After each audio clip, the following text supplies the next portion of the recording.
ছবি ছোঁয়া মাত্র রাগে ঘেন্নায় আমাকে ধাক্কা দিয়ে সরিয়ে দিয়েছিলেন। সবটা শুনুন আগে, তাহলে বুঝতে পারবেন। সমস্ত সকালটা নগেন মরার মতো বিছানায় পড়ে রইল। এই চিন্তাটাই কেবল তার মনে ঘুরপাক খেতে লাগলো। ভক্তি ভালোবাসার ছলনায় টাকা আদায় করে নিয়েছে বলে পরলোকে গিয়ে তার ওপর মামার এহেন জোরালো বিতৃষ্ণা জেগেছে যে তৈলচিত্রটি পর্যন্ত তিনি তাকে স্পর্শ করতে দিতে রাজি নন। যাই হোক, নগেন একালের ছেলে। প্রথম ধাক্কাটা কেটে যাবার পর তার মনে নানা রকম দ্বিধা সন্দেহ জাগতে লাগলো। নমস্কার।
নিজের প্রকাণ্ড লাইব্রেরিতে বসে একদিন সকালবেলা পরাশর ডাক্তার চিঠি লিখছিলেন।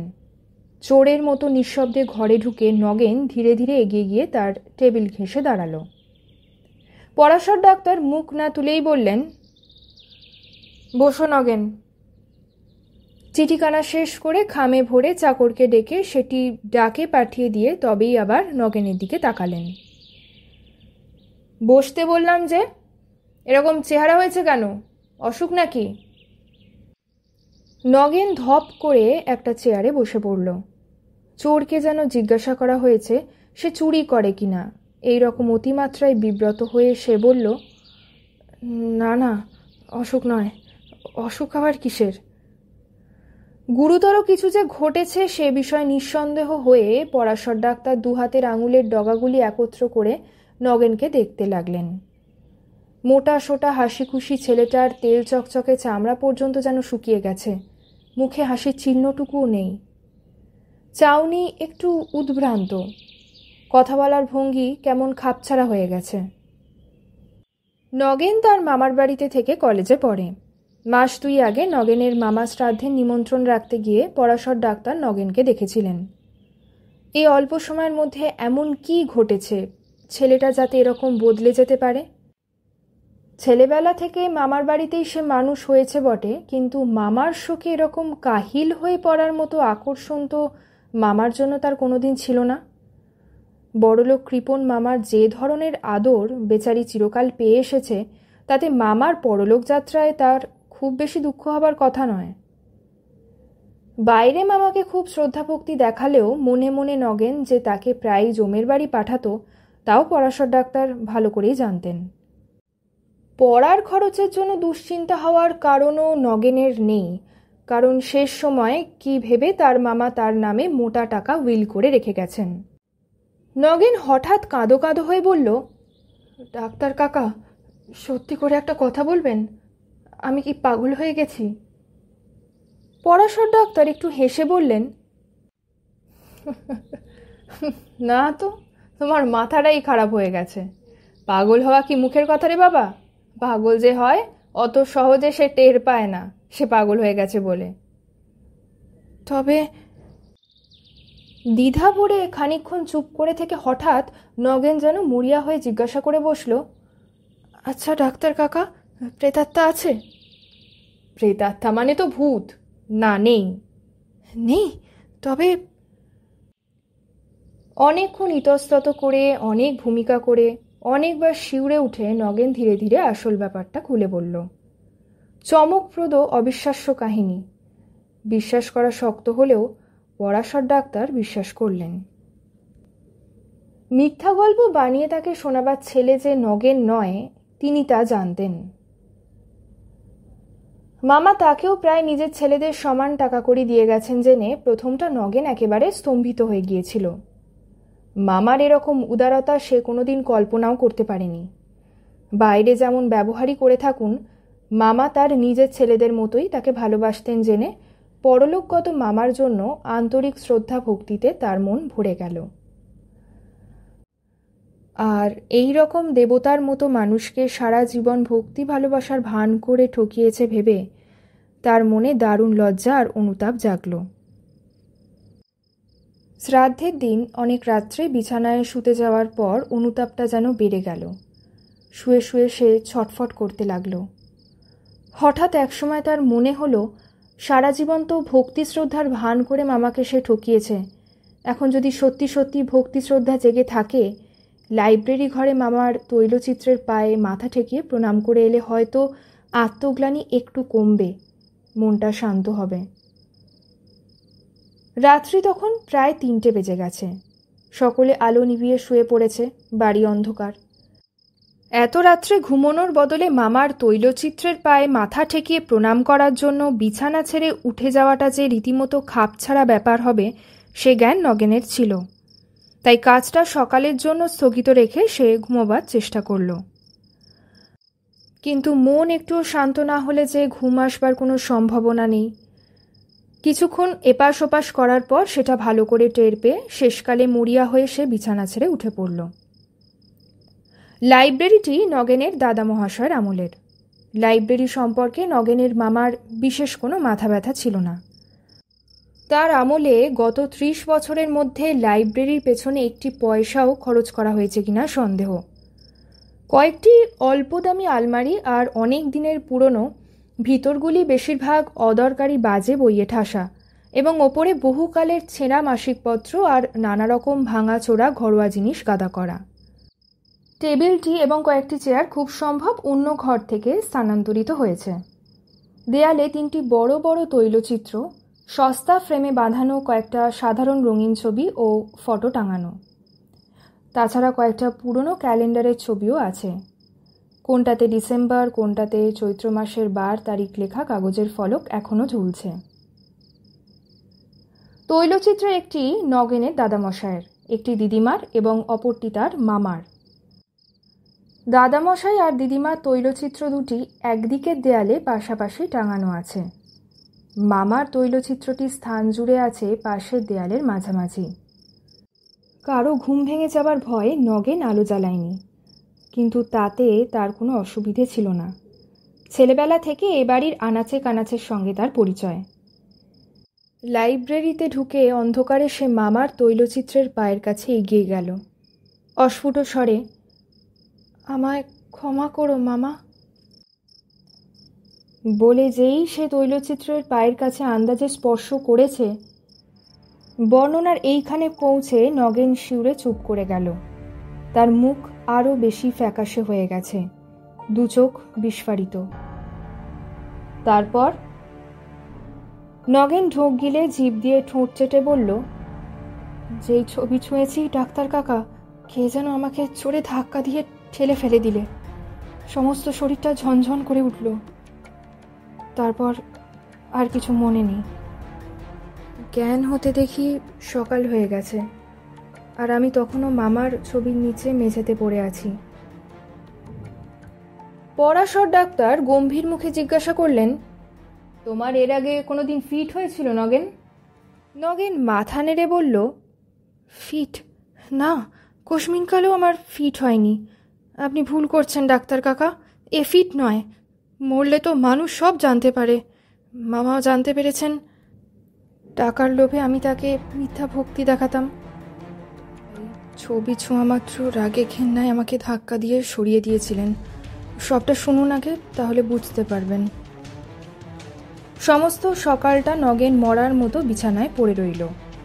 এই চিন্তাটাই কেবল তার মনে ঘুরপাক খেতে লাগলো।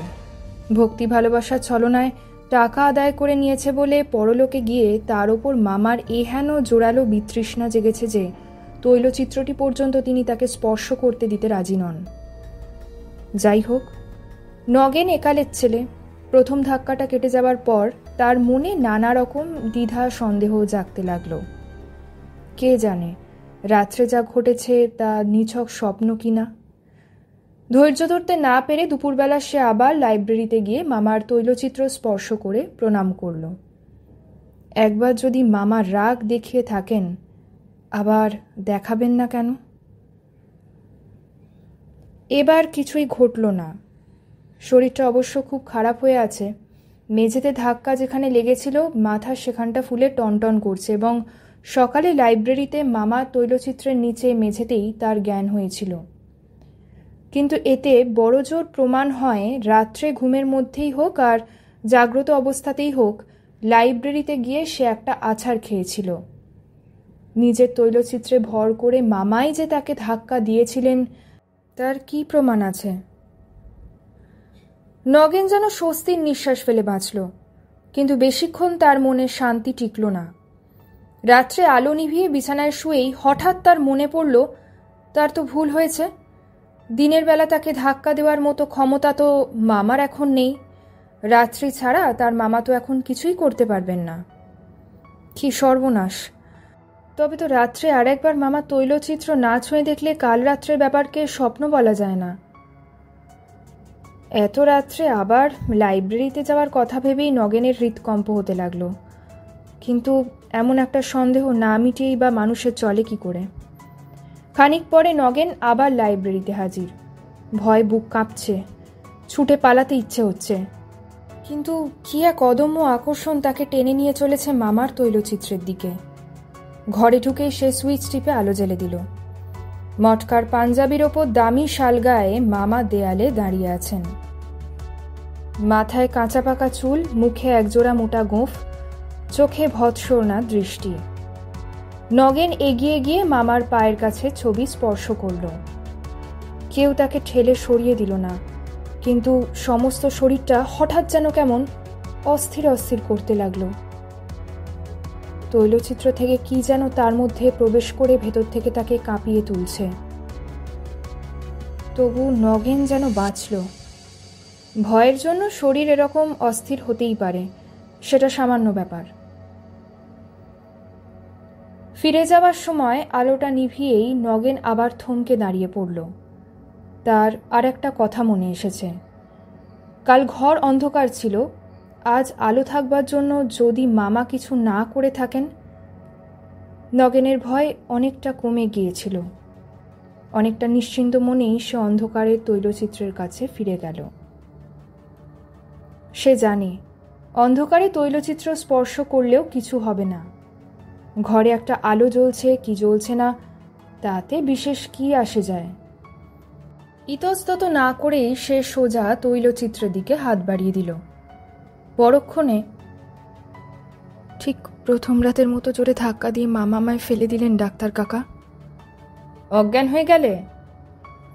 না, একেবারে অজ্ঞান হয়ে যায়নি। অবশ আচ্ছন্নের মতো অনেকক্ষণ মেঝেতে পড়েছিলাম, কিন্তু জ্ঞান ছিল। তারপর থেকে আমি ঠিক পাগলের মতো হয়ে গেছি ডাক্তার কাকা। দিনরাত কেবল এই কথাই ভাবি। রোজ কতবার ঠিক করি বাড়ি ছেড়ে কোথাও পালিয়ে যাব, কিন্তু যেতে পারি না। কিসে যেন আমায় জোর করে আটকে রেখেছে। পরাশর ডাক্তার অনেকক্ষণ ভেবে জিজ্ঞাসা করলেন, তারপর আর কোনোদিন ছবিটা ছুঁয়েছ? কতবার! দিনে ছুঁয়েছি, রাত্রে ছুঁয়েছি, আলো জ্বেলে ছুঁয়েছি, অন্ধকারে ছুঁয়েছি। ঠিক ঠিক ওই রকম ব্যাপার ঘটে। দিনে বা রাত্রে আলো জ্বেলে ছুঁলে কিছু হয় না, অন্ধকারে ছোঁয়া মাত্র মামা আমাকে ঠেলে ফেলে দেন। সমস্ত শরীর যেন ঝনঝনিয়ে ঝাঁকানি দিয়ে ওঠে। কোনোদিন অজ্ঞান হয়ে যাই, কোনোদিন আবার জ্ঞান থাকে। বলতে বলতে নগেন যেন একেবারে ভেঙে পড়ল। আমি কি করব ডাক্তার কাকা? এমন করে আর কদিন চলবে? মাঝে মাঝে আত্মহত্যার কথাও ভাবি। পরাশর ডাক্তার বললেন, তার দরকার হবে না, আমি সব ঠিক করে দেবো। আজ সকলে ঘুমিয়ে পড়লে রাত্রি ঠিক 12টার সময় তুমি বাইরের ঘরে আমার জন্য অপেক্ষা করো, আমি যাব। একটু থেমে আবার বললেন, ভূত বলে কিছু নেই নগেন। তবু মাঝরাত্রে অন্ধকার লাইব্রেরিতে পরাশর ডাক্তার মৃদু একটু অস্বস্তি বোধ করতে লাগলেন। এ ঘরে বাড়ির লোক খুব কম আসে। ঘরের বাতাসে পুরনো কাগজের একটা ভ্যাপসা গন্ধ পাওয়া যায়। নগেন শক্ত করে তার একটা হাত চেপে ধরে কাঁপছে। কিসের ভয়? ভূতের? তৈলচিত্রের ভূতের? ভূতে যে একেবারে বিশ্বাস করে না, যার বদ্ধমূল ধারণা এই যে যত সব অদ্ভুত অথচ সত্য ভূতের গল্প শোনা যায় তার প্রত্যেকটি সাধারণ ও স্বাভাবিক কোনো ব্যাখ্যা আছেই আছে, ছবির ভূতের অসম্ভব আর অবিশ্বাস্য ভূতের ঘরে পা দিয়ে তার কখনো কি ভয় হতে পারে? তবু অস্বস্তি যে বোধ হচ্ছে সেটা অস্বীকার করার উপায় নেই। নগেন যে কাহিনী শুনিয়েছে সারাদিন ভেবেও পরাশর ডাক্তার তার কোনো সঙ্গত ব্যাখ্যা কল্পনা করতে পারেননি। একদিন নয়, ব্যাপারটা ঘটেছে অনেকবার। দিনে তৈলচিত্র নিস্তেজ হয়ে থাকে, রাত্রে তার তেজ বাড়ে। কেবল তাই নয়, অন্ধকার না হলে সে তেজ সম্পূর্ণ প্রকাশ পায় না। আরও একটা কথা, রাত্রি বাড়ার সঙ্গে তৈলচিত্র যেন বেশি সজীব হয়ে উঠতে থাকে। অথচ রাত্রে নগেন অন্ধকারে স্পর্শ করলে ছবি নগেনের হাতটা শুধু ছিটকিয়ে সরিয়ে দিয়েছে। মাঝরাতে স্পর্শ করলে এত জোরে তাকে ধাক্কা দিয়েছে যে মেঝেতে আছড়ে পড়ে নগেনের জ্ঞান লোপ পেয়ে গেছে। অশরীরী শক্তি কল্পনা করা ছাড়া এ সমস্তের আর কি মানে হয়? হয়, নিশ্চয়ই হয়। মনে মনে নিজেকে ধমক দিয়ে পরাশর ডাক্তার নিজেকে এই কথা শুনিয়ে দিলেন। তারপর চোখ তুলে তাকালেন দেয়ালের যেখানে নগেনের মামার তৈলচিত্রটি ছিল সেখানে। এ ঘরে তিনি আগেও কয়েকবার এসেছেন। তৈলচিত্রগুলির অবস্থান তার অজানা ছিল না। যা চোখে পড়ল তাতে পরাশর ডাক্তারের বুকটাও ধরাস করে উঠল। তৈলচিত্রের ওপরের দিকে দুটি উজ্জ্বল চোখ তার দিকে জল জল করে তাকিয়ে আছে। চোখ দুটির মধ্যে ফাঁক প্রায় 1.5 হাত। ঠিক এই সময় নগেন ফিসফিস করে বলল, আলোটা জ্বালবো ডাক্তার কাকা? পরাশর ডাক্তার তার গলার আওয়াজ শুনেই চমকে উঠলেন। না। রাস্তা অথবা পাশের কোনো বাড়ি থেকে সরু আলোর রেখা ঘরের দেওয়ালে এসে পড়েছে। তাতে অন্ধকার কমেনি। মনে হচ্ছে যেন সেই আলোটুকুতে ঘরের অন্ধকারটাই স্পষ্ট দেখতে পাওয়া যাচ্ছে মাত্র। নগেন আবার ফিসফিস করে বলল, একটা কথা আপনাকে বলতে ভুলে গেছি ডাক্তার কাকা। দাদামশাই আর দিদিমার ছবি তারা মরবার পর করা হয়েছিল, কিন্তু মামার ছবিটা মরবার আগে মামা নিজে শখ করে আঁকিয়েছিলেন। হয়তো সেই জন্যই। নগেনের শিহরণ স্পষ্ট টের পাওয়া যায়। ভয় পেয়ে গেছেন? পরাশর ডাক্তারকে স্বীকার করতে হলো, একটু ভয় তিনি সত্যিই পেয়ে গেছেন। তার বৈজ্ঞানিক মন এতদিন পরে একটা মস্ত সত্য আবিষ্কার করল যে মানুষের মন চিরদিনই মানুষের মন। যুক্তি, তর্ক, বিশ্বাস অবিশ্বাস দিয়ে মানুষ ভয়কে জয় করতে পারে না। দেহে আঘাত লাগলে যেমন বেদনা বোধ হবেই, তেমনি উপযুক্ত ভয়ের কারণ উপস্থিত হলে মানুষকে ভয় পেতেই হবে। যাই হোক, একদিন যদি তিনি ভুল বিশ্বাস পোষণ করে এসে থাকেন, আজ ছবির ভূতের কল্যাণে সে ভুল তার ভেঙে যাবে। তাতে ক্ষতি কি? দাঁতে দাঁত লাগিয়ে পরাশর ডাক্তার তৈলচিত্রের দিকে এগিয়ে গেলেন। কাছাকাছি যেতে জল জলে চোখ দুটির জ্যোতি অনেক কমে গেল। হাত বাড়িয়ে দিতে প্রথমে তার হাত পড়ল দেওয়ালে। যত সাহস করেই এগিয়ে এসে থাকুন, প্রথমেই একেবারে নগেনের মামার গায়ে হাত দিতে তার কেমন দ্বিধাবোধ হচ্ছিল। পাশের দিকে হাত সরিয়ে তৈলচিত্রের ফ্রেমে স্পর্শ করা মাত্র বৈদ্যুতিক আঘাতে যেন তার শরীরটা ঝনঝন করে উঠল। অস্ফুট গোঙানির আওয়াজ করে পেছন দিকে দুপা ছিটকে গিয়ে তিনি মেঝেতে বসে পড়লেন। পরক্ষণে ভয় অর্ধমৃত নগেন আলোর সুইচ টিপে দিলে। মিনিট 5 পরাশর ডাক্তার চোখ বুজে বসে রইলেন। তারপর চোখ মেলে মিনিট 5 এক দৃষ্টে তাকিয়ে রইলেন মামার রূপোর ফ্রেমে বাঁধানো তৈলচিত্রটির দিকে। তারপর তীব্র চাপা গলায় তিনি বললেন, তুমি একটি আস্ত গর্দভ নগেন। রাগ একটু কমলে পরাশর ডাক্তার বলতে লাগলেন, গাধাও তোমার চেয়ে বুদ্ধিমান। এত কথা বলতে পারলে আমাকে, আর এই কথাটা একবারও বলতে পারলে না যে তোমার মামার ছবিটা ইতিমধ্যে রূপোর ফ্রেমে বাঁধানো হয়েছে, আর ছবির সঙ্গে লাগিয়ে দুটো ইলেকট্রিক বাল্ব ফিট করা হয়েছে। আমি কি জানি, 6 মাস আগে যেমন দেখে গিয়েছিলাম আমি ভেবেছিলাম ছবিটা এখনো তেমনই অবস্থাতে আছে। ইলেকট্রিক শক খেয়ে বুঝতে পারো না কিসে শক লাগলো? তুমি কোন দেশি ছেলে? আমি তো শক খাওয়া মাত্র টের পেয়ে গিয়েছিলাম তোমার মামার ছবিতে হয়তো কোনো প্রেতাত্মা ভর করেছেন। নগেন উদ্ভ্রান্তের মতো বলল, রূপোর ফ্রেমটা দাদামশার ছবিতে ছিল। চুরি যাবার ভয়ে মামা অনেকদিন আগে সিন্ধুকে তুলে রেখেছিলেন। মামার শ্রাদ্ধের দিন মামিমা ফ্রেমটা বার করে মামার ছবিটা বাঁধিয়েছিলেন, আর আলো দুটো লাগিয়েছে আমার মামাতো ভাই পরেশ। হ্যাঁ, সেই বছর ইঞ্জিনিয়ারিং কলেজে ভর্তি হয়েছে, তাই বলল এই সামান্য কাজের জন্য ইলেকট্রিক মিস্ত্রিকে পয়সা দেবে কেন। পরাশর ডাক্তার একটু হেসে বললেন, পরেশ তোমার মামার উপযুক্ত ছেলেই বটে, কিন্তু পয়সা বাঁচানোর জন্য বাপের ছবিতে ভূত এনে ছেড়েছে। এ খবরটা যদি আগে দিতে আমায়। নগেন সংশয় ভরে বলল, কিন্তু ডাক্তার কাকা। পরাশর ডাক্তার রাগ করে বললেন, কিন্তু কি এখনো বুঝতে পারছো না? দিনের বেলা মেইন সুইচ অফ করা থাকে, তাই ছুঁলে কিছু হয় না। ছবি মানে ছবি, রূপোর ফ্রেমটা। ওই রূপোর ফ্রেমটার নিচে কাঠফাট কিছু আছে, দেয়ালের সঙ্গে যোগ নেই, নইলে তোমাদের ইলেকট্রিকের বিল এমন হু হু করে বেড়ে যেত যে কোম্পানির লোককে এসে লিকেজ খুঁজতে হতো। আর তুমিও মামার ভূতের আসল পরিচয়টা জানতে পারতে।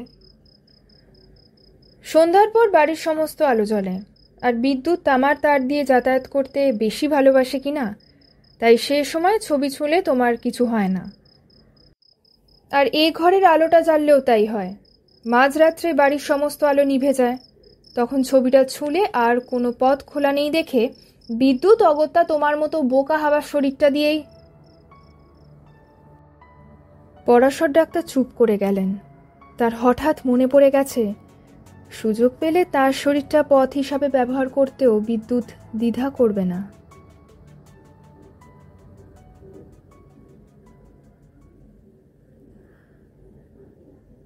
শুনছিলেন আজকের গল্প তৈলচিত্রের ভূত, রচনা মানিক বন্দ্যোপাধ্যায়, গল্প পাঠ এবং সমগ্র পরিচালনায় আমি মধুবন্তী। আমার গল্প পাঠ আপনাদের কেমন লাগছে তা অতি অবশ্যই আমাকে জানান নিচের কমেন্ট সেকশনে। আর আপনাদের পছন্দের কোনো লেখকের কাজ বা কোনো গল্প বা কোনো উপন্যাস যদি থাকে তা অবশ্যই আমাকে জানাতে পারেন। আমি চেষ্টা করব আপনাদের সামনে উপস্থাপিত করার। আর আপনাদের কাছের মানুষদের সঙ্গে অবশ্যই আমার গল্পগুলো শেয়ার করে নেবেন। খুব শীঘ্রই ফিরে আসবো পরবর্তী একটি নতুন নিবেদন নিয়ে। ততদিন স্টে কানেক্টেড উইথ গল্পের আসরিত মধুবন্তী। ধন্যবাদ।